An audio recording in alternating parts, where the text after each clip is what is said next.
467 years ago our fathers brought forth on this continent a new nation, conceived in liberty, and dedicated to the proposition that all men are created equal.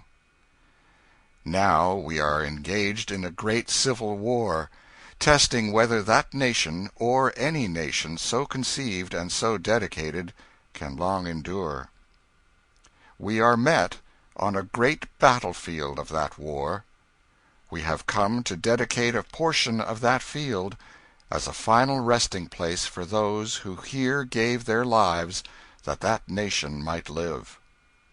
It is altogether fitting and proper that we should do this. But, in a larger sense, we cannot dedicate, we cannot consecrate, we cannot hallow this ground.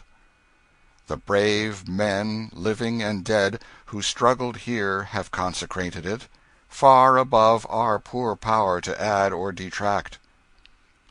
The world will little note nor long remember what we say here, but it can never forget what they did here.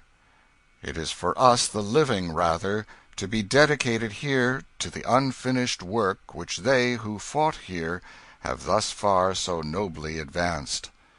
It is rather for us to be here dedicated to the great task remaining before us, that from these honored dead we take increased devotion to that cause for which they gave the last full measure of devotion, that we here highly resolve that these dead shall not have died in vain, that this nation under God shall have a new birth of freedom, and that government of the people, by the people, for the people, shall not perish from the earth.